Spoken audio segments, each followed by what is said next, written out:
मन ही सेऊ सजग स्वरूप। सतगुरु रविदास जी महाराज कह रहे हैं जो कुछ है आपके मन के अंदर है, कुछ नहीं है वहां। अगर आपका मन कोमल है, मन पवित्र है, आप किसी के प्रति द्वेष भावना नहीं रखते हैं, किसी के विषय में गलत नहीं सोचते हैं, बड़े दुनिया आपके विषय में गलत सोचती रहे, तो आपके अंदर ही जो कुछ है आपको कहीं जाने की आवश्यकता नहीं है। और हम भीम आर्मी के लोगों पे सतगुरु रविदास जी महाराज का पूरा हाथ आशीर्वाद है, पूरा खूब छक्के। और उसके बाद सतगुरु समनदास जी महाराज का भी खूब आशीर्वाद है। बखूबी याद है जब मैं चंद्रशेखर भाई मोटरसाइकिल पे घूमते थे, बहुत सारे मंदिर हमारे ऐसे थे कि बहुत बुरी हालतों में पड़े थे। कुछ मंदिर ऐसे मैं आपको दिखाऊं कि अभी सब संत मांडू वाले थे, मेरे बखूबी याद है मैंने और चंद्रशेखर भाई ने अपने से ऊंची ऊंची भांग के पेड़ फाड़ कर वहां छोटा सा मंदिर बना था, उस मंदिर की सफाई की थी और वहां खड़े होकर अरदास की थी, है सतगुरु महाराज मंदिर जो है ना ये निर्माण इसका अच्छा हो। और आज उसका निर्माण ऐसा है कि आसपास के क्षेत्र में नहीं है। मैं यहाँ आया, मुझे बोलने का अवसर दिया, आप सभी का आभार शुक्रिया। मैं भी ये चाहता हूं जब सत्संग में जाता हूं, हम भीम आर्मी के लोग सत्संग में गला साफ करने नहीं आते ना। आप जितने हमारे सत्संग के बोलने का जो तरीका है, जो भी बात है, अभी जैसे मैं गुरुगद्दी ऊन गया था, वो गुरुगद्दी आप सबको बुला रही है। जितने आप बैठे हुए हैं ना, आप सब लोग जितने आगे से पीछे तक बैठे हुए सबको बुला रही है। क्यों? क्योंकि वहां भवन का निर्माण अधूरा पड़ा है। जो लोग वहां गए होंगे, मैं गया था वहां। अब मैं इतना ताकतवर तो नहीं हूं कि भाई बहुत सारी फैक्ट्रियां मेरे यहाँ चल रही हैं, गरीब परिवार का व्यक्ति हूं, लेकिन हाँ मैंने शक्ति का वहां निर्माण किया। सदगुरु महाराज का नाम लेकर अपना पन्ना उतार के सबसे मांगने का काम किया कि एक एक रुपया इकट्ठा करो, इस भवन का निर्माण करेंगे।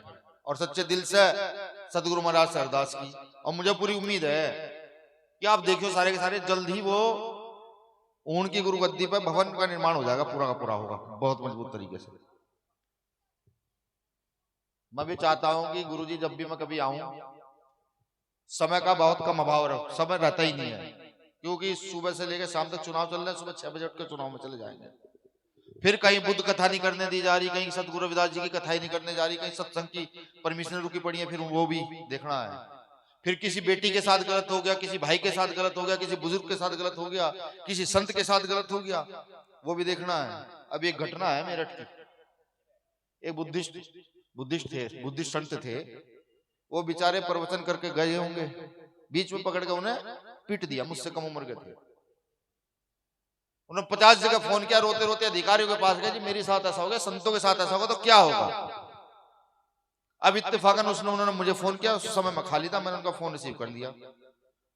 हमने पूछा बंते जी क्या फोन करते ही करने लगे, भैया ऐसी सी बात है, और बड़ा अपमान महसूस हुआ। आए कुछ लड़के शराब के नशे में और आकर के थप्पड़ मारकर गाली देकर चले गए, और अब बचा कुछ नहीं है। वैसे तो मैं संत हूं, लेकिन समझ ये नहीं आया कि उस थप्पड़ का कारण क्या था। अब उस बात को सुनकर के अंदर ही अंदर आत्मग्लानि महसूस हुई खुद को।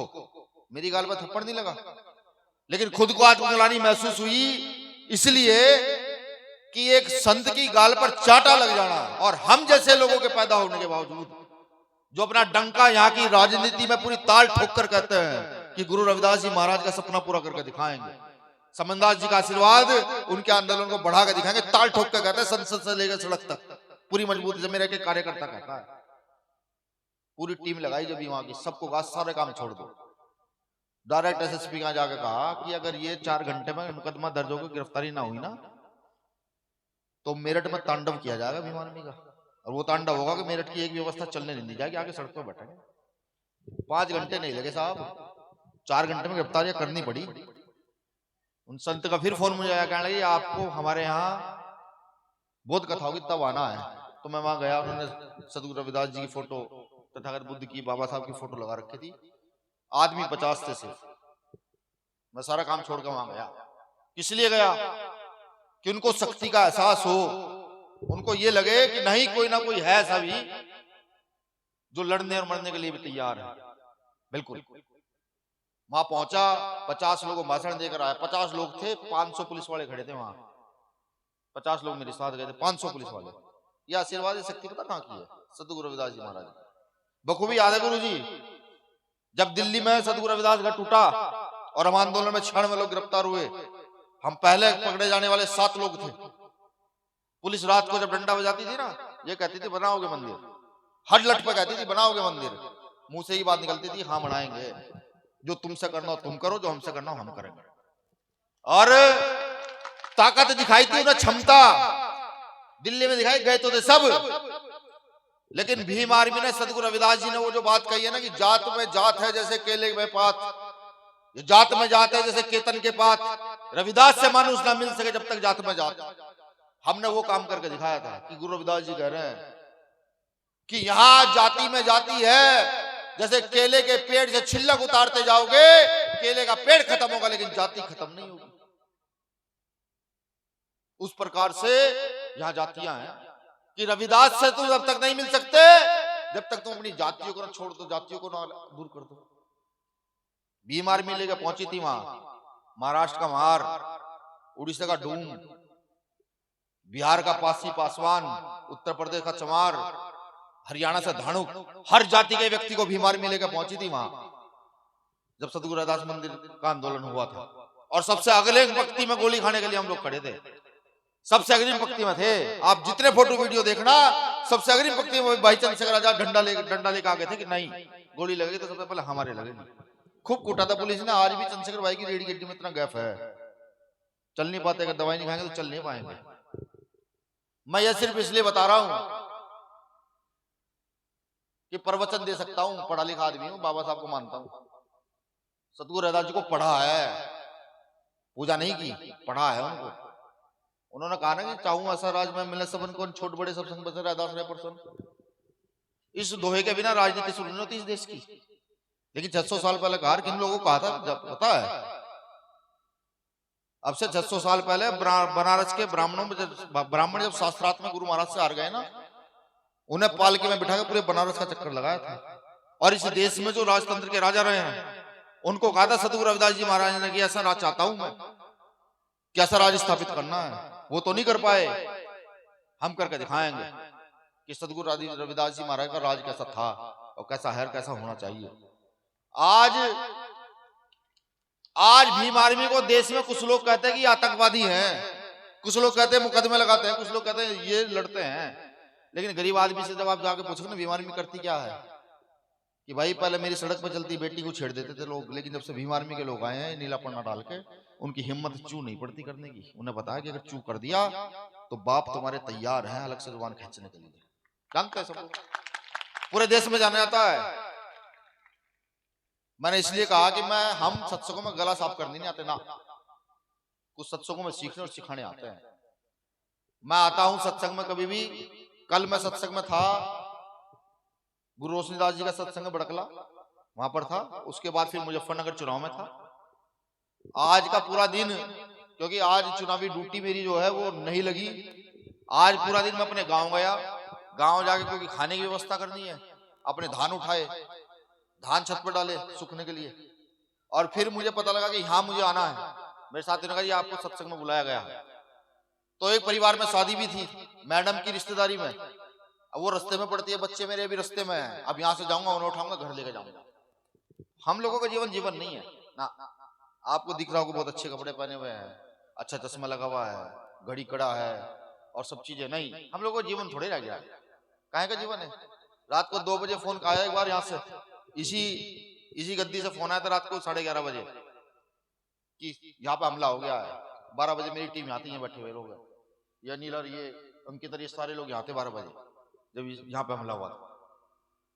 तो हमारी तो हत्या कब हो, हम मरे कब, हमें खुद नहीं पता कि जीवन इतना है, यात्रा लंबा है। अब से जाते कुछ हो जाए। चंद्रशेखर भाई के बताओ, बिना वजह गोली मार दी थी, बिना वजह। वो किसी को गाली देते हैं क्या करते हैं? वो अपने संतों गुरुओं का जो आंदोलन, रुका हुआ आंदोलन, उसको आगे करते हैं, उसको बढ़ाने का काम करते हैं कि कैसे बढ़ाएं, कैसे समाज में सुधार लेकर के आए। मैं हर सत्संग में कहता हूं जाकर के कि हम सत्संग में तो आ रहे हैं। मैं भी आपसे सवाल पूछ लूं, बताओ आप दूसरी बिरादरी के कितने लोगों को लाए सत्संग सुनाने के लिए? हाथ खड़ा करके बताओ, एक भी आदमी लाए हो क्या? और नहीं लाए तो क्यों नहीं लाए? सतगुरु महाराज का सिर्फ चमार जाति के हैं? उन्होंने जब साफ साफ कह दिया कि जातियां तोड़नी है, जातियों को आगे नहीं बढ़ने देना है, और लोगों को बताना है कि समता समानता क्या है, बराबरी क्या है। क्या हम काम कर रहे हैं? नहीं कर रहे।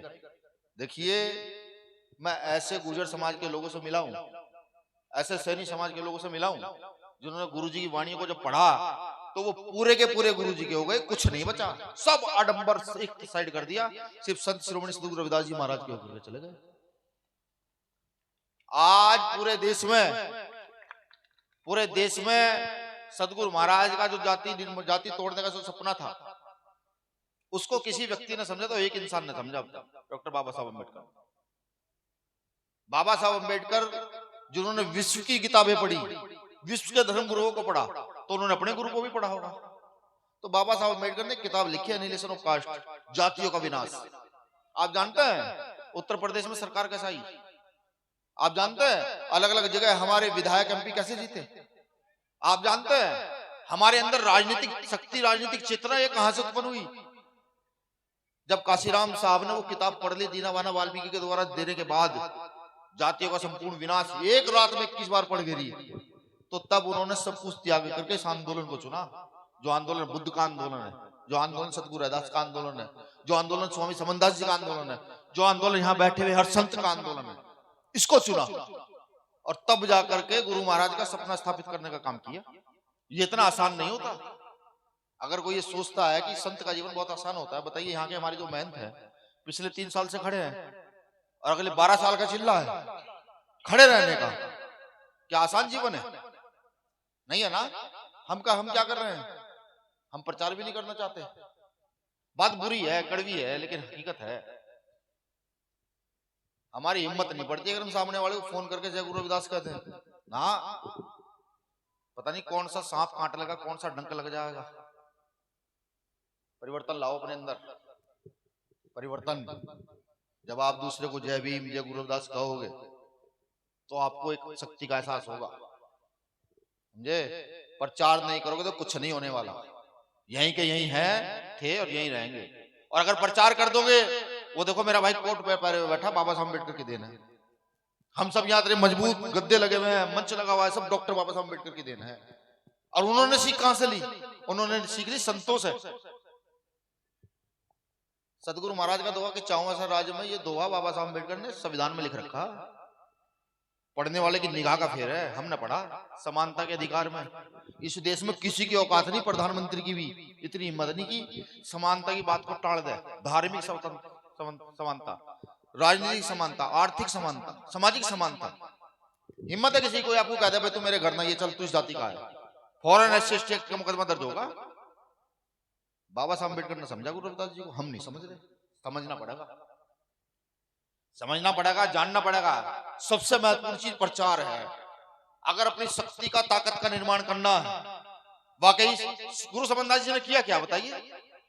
प्रचार किया नहीं किया? चारों दिशाओं में जा जाकर प्रचार किया, और प्रचार करने का नतीजा कि आज हम सब लोग सुधरे हुए हैं। ये बैठी मेरी माई बहने कर अभी पूछूं, जब से तुम्हारे पतियों ने, भाइयों ने, पिताओं ने दारू छोड़ी है, घर में उन्नति हुई या नहीं हुई? हुई है ना, हुई तरक्की? जब से गुरुजी की शरण में हम लोग आए, हमारे घर की तरक्की हो रही है नहीं हो रही? हो रही है ना। तो ये तरक्की इसलिए तो हो रही है कि जो काम हमारे संतों ने करा वो हमें भी तो करना होगा।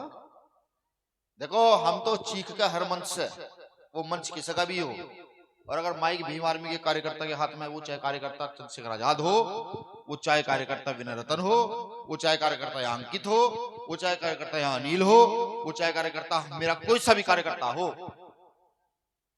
वो सदगुरु रविदास जी का नाम पूरी ताकत और पूरी शक्ति के साथ लेता है।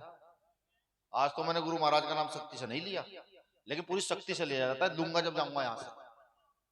तो मैंने क्या कहा, उनकी गद्दी इंतजार कर रही है। क्या कर रही है? इंतजार कर रही है अब सब लोगों का। उसे हम बना सकते हैं सिर्फ रोज 10 रुपए इकट्ठा करके घर के अंदर। इतनी तो हिम्मत है नहीं है भाई? सहारनपुर, मुजफ्फरनगर, बागपत, ये तो पश्चिम का जो क्षेत्र है, यहाँ तो बड़ा मजबूत समाज है, बिल्कुल बड़ा मजबूत है। हमारी जमानतें करा के नहीं, जब मुसीबत आती खड़ा हो जाता है पूरा पूरा, कहने लगा नहीं हम खड़े हैं। तो सिर्फ आपके 10 रुपए वहां उन गद्दी पे जो काम रुका हुआ उसको बढ़ा देंगे।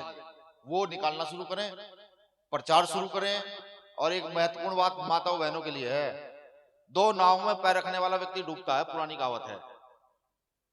2 नाव में पैर रखोगे डूब जाओगे, एक नाव में पैर रखो, चाहे तो रख लो सदगुरु महाराज वाली नाव में और चाहे रख लो दूसरी नाव में, तय कर लो कौन सी में रखना है।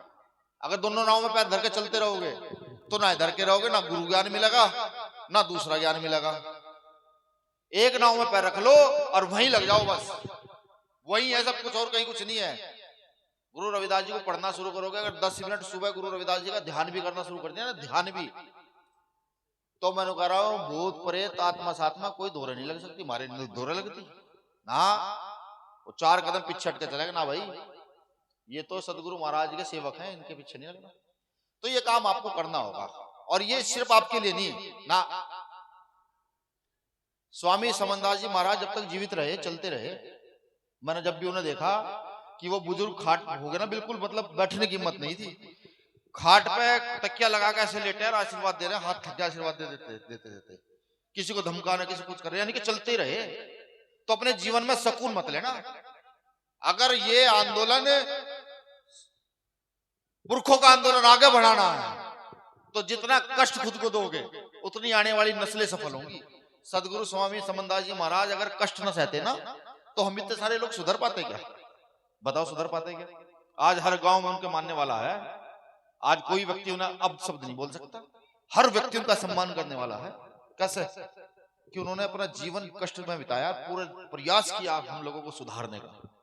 तो ये काम आपको भी करना है। इसलिए जो आने वाली नस्ल है ना हमारी, ये जो छोटी छोटी बेटियां हमारी बैठी हुई हैं, ये छोटे छोटे भाई जो बैठे हुए हैं, कि कल जब ये हम जैसे बड़े हैं तो इनको भी वो आदत रहे, परिश्रम की आदत रहे, सुधार की आदत रहे, कि इनको भी अपने पुरखों का आंदोलन आगे बढ़ाना है, अपने महापुरुषों को स्थापित करना है, तब ये जाकर के हो पाएगा। अंत में बस एक बात और कहूंगा, समय बहुत कम ले लिया, बहुत कम समय लेना था। ये सत्संग हमारे शक्ति केंद्र है। क्या है? शक्ति के केंद्र है। यहाँ से ताकत का निर्माण होता है। कौन सी ताकत? पहली ताकत का निर्माण होता है सामाजिक ताकत, कि समाज एकजुट होता है, आपस में चर्चाएं करता है। जब समाज एकजुट होता है तो उसमें शादी ब्याह भी होते हैं, आपसी भाईचारा बढ़ता है। कोई बीमार हो, हारी हो, बीमारी हो, कुछ हो तो सूचनाएं देता है, भाई आप वहां चले जाओ, वहां दिखाओ, अच्छे डॉक्टर हैं, या वहां चलते हैं। दूसरा तक निर्माण होता है धार्मिक ताकत का। धार्मिक ताकत क्या? धार्मिक ताकत ये नहीं कि आपने धूपबत्तियां जला रखी है ना, आपका आत्मज्ञान बढ़ता है, आत्म शांति बढ़ती है। आप कितने भी परेशान हो, गुरुओं का नाम लो, बैठ जाओ 10 मिनट गुरुओं का ध्यान करो, कितने परेशान हो 10 मिनट बाद आपको सुकून मिलेगा। कभी करके देखना, जिसने नहीं किया वो करके देखना। संतों ने तो सबने कर रखा होगा, आप में से बहुत सोने कर रखा हो, जिसने नहीं किया करके देखना, कि वहां से आपको आत्मज्ञान मिलेगा, एक ताकत नई ऊर्जा पैदा होगी। ठीक। तीसरी बढ़ती है आर्थिक शक्ति। कैसे? कि जब आप अपने पैसे को कहीं इधर उधर खर्च नहीं करोगे, आडंबर में नहीं गिरोगे, नशे में नहीं गिरोगे, फालतू के खान पान में नहीं गिरोगे, अपने पैसों को सेफ रखोगे, तो आर्थिक ताकत बढ़ेगी। जब आर्थिक ताकत बढ़ेगी तो सोचने की ताकत भी तो बढ़ेगी। और सबसे महत्वपूर्ण शक्ति है राजनीतिक शक्ति, कि आप ये यहाँ से सत्संगों से जो हमारे ये जो जत्थे के जत्थे इकट्ठा हो रहे हैं, यहाँ से जो एकजुटता फैल रही है, संतों की जो वाणी आप लोगों के बीच में जा रही है, उन वाणियों ने संत क्या कह रहे हैं उनको पूरा कैसे करना है। क्योंकि आज देश में लोकतंत्र है। अगर हम सऊदी अरब में होते तो वहां लोकतंत्र नहीं है, महाराजाओं को यह काम करना पड़ता, क्योंकि यहाँ लोकतंत्र है। तो यहाँ लोकतंत्र के हिसाब से हम सबको मिलकर काम करना है, अपनी राजनीतिक शक्ति का निर्माण करना है। और जब आपकी राजनीतिक शक्ति का निर्माण होगा तो डॉक्टर अंबेडकर ने कहा है कि राजनीतिक शक्ति हर समस्या का समाधान है, वो चाबी है। कि कहीं आपका सत्संग ना हो रहा हो, प्रशासन ना दे रहा हो, अगर आपकी राजनीतिक ताकत है, किसकी हैसियत है? यही खड़े होंगे सबके सब लाइन लगा के कर्मचारी, भाई आज सतगुरु रविदास जी का सत्संग है, सब लोग आएंगे, और 50 नहीं 100 पुलिस वाले यहाँ खड़े करने हैं। समझ रहे हो? बाबा साहब अंबेडकर की जयंती पर जब परमिशन नहीं मिलती और आप अपनी राजनीतिक शक्ति का निर्माण कर लेते हो, तो आपके किसी के सामने भीख मांगने की जरूरत है, भाई हमें दे दो परमिशन? नहीं, फिर ऑर्डर देने की जरूरत है कि फलाने गांव में आज बाबा साहब अंबेडकर की जयंती है, 5000 लोग इकट्ठा होंगे, जिले का प्रशासन वहां सुरक्षा व्यवस्था चाक चौबंद करे। जब राजनीतिक शक्ति का निर्माण होता है। महत्वपूर्ण चीज जो बताना चाहता हूं, बाबा साहब अंबेडकर ने राजनीतिक शक्ति को गेंद की तरह बना दिया। बिल्कुल कि जब खेलता है ना छोटे बच्चों को देते भाई खेलो, उस तरीके से जिसकी जितनी संख्या भारी है उसकी उतनी हिस्सेदारी। अब मुझे बताने की जरूरत नहीं कि इसकी कितनी संख्या भारी है। ये सत्संग है गांव में, और सोच लो यहाँ हमारी संख्या कितनी है, और हर गांव से अगर आंकड़ा ले लूं तो मुश्किल से 1% लोग यहाँ नहीं होंगे। यहाँ के आसपास के क्षेत्र के 50-100 गांव का आंकड़ा ले लो, 1% लोग यहाँ नहीं होंगे। आप सोच लो आबादी किसकी ज्यादा है, बच्चे किसके घर में ज्यादा है, यहाँ राज सत्ता कौन स्थापित कर सकता है, कौन यहाँ की व्यवस्था को समता समानता की ओर लेके जा सकता है। ये जो बाबा साहब अम्बेडकर ने मेरी बहनों को माओ को समानता का अधिकार दिया है ना, ये सदगुरु रविदास जी की इस वाणी को सुन के दिया है, समझे हो। तो गुरु की ताकत को पहचानो, प्रचार प्रसार के लिए निकलो, अपनी आर्थिक धार्मिक राजनीतिक सामाजिक शक्ति का निर्माण करो, और निर्माण करके इस देश की सत्ता पर काबिज हो जाओ। और इस देश की सत्ता पर काबिज हो करके किसी के साथ अन्याय नहीं कर सकते। हमारे पुरखों ने बताया ही नहीं, हमें तो सबको समान निगाह से देखना, कोई हो, किसी जात किसी धर्म किसी पंथ संप्रदाय का व्यक्ति हो, सबको आजादी दे करके सबको सम्मान देना है। ये हमारे गुरुओं का सपना है, ये हमारे गुरुओं का आंदोलन है, यही हमारे गुरुओं ने हमें सिखाया है। मुझे आशा नहीं पूरी उम्मीद है, मेरी ये जो पीड़ा है ये पीड़ा ही है, तो पूरे देश में घूम कर देखता हूं कि एक प्रदेश ऐसा भी है जहां एक समय का खाना नहीं होता। उड़ीसा में गया था, बादशाह आ जाते गुरु जी माफी चाहूंगा, हाँ बस ये बात बता के मैं जा ही रहा हूँ, ये बात बता के। उड़ीसा में मैं गया था, उड़ीसा का प्रदेश अध्यक्ष मेरे पास बैठ के खाना खाने के लिए तैयार नहीं था। मैंने कहा भाई खाना खा लेगा, नहीं भैया, रो पड़ा, भैया खाना खिलवाओगे अपने पास बिठा के, मतलब मेरा भाई। अब बड़ा दुख हुआ देखकर, वो भी समय देखा है। तो इस व्यवस्था को बदलने के लिए आप सब लोगों की आवश्यकता है, कंधा मजबूत कीजिए, भरोसा कीजिए, जब तक जीवन है किसी की इतनी हैसियत नहीं कोई खरीद ले, और ना किसी की इतनी हिम्मत कोई झुका दे। ये दो काम नहीं होंगे, बाकी सारे काम हो सकते हैं। अंत में संत शिरोमणि सतगुरु रविदास जी महाराज का जयकारा, वो प्रचंड जयकारा कि यहाँ आसपास के क्षेत्र में घूम जाए। विज्ञान ये कहता है कि आप जो अपने मुख से बोलते हैं, भाई अभी मैं जरा पहले अपनी बात पूरी कर दूं फिर बता दियो। हाँ, विज्ञान ये कहता है कि जो आप बोलते हैं वो ब्रह्मांड में कहीं ना कहीं कभी ना कभी सुना जा सकता है।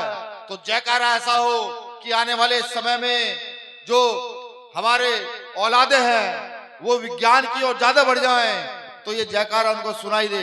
बोलिए संत शिरोमणि सतगुरु रविदास जी महाराज की, संत शिरोमणि सतगुरु रविदास जी महाराज की, स्वामी समनदास जी महाराज की, स्वामी समनदास जी महाराज की।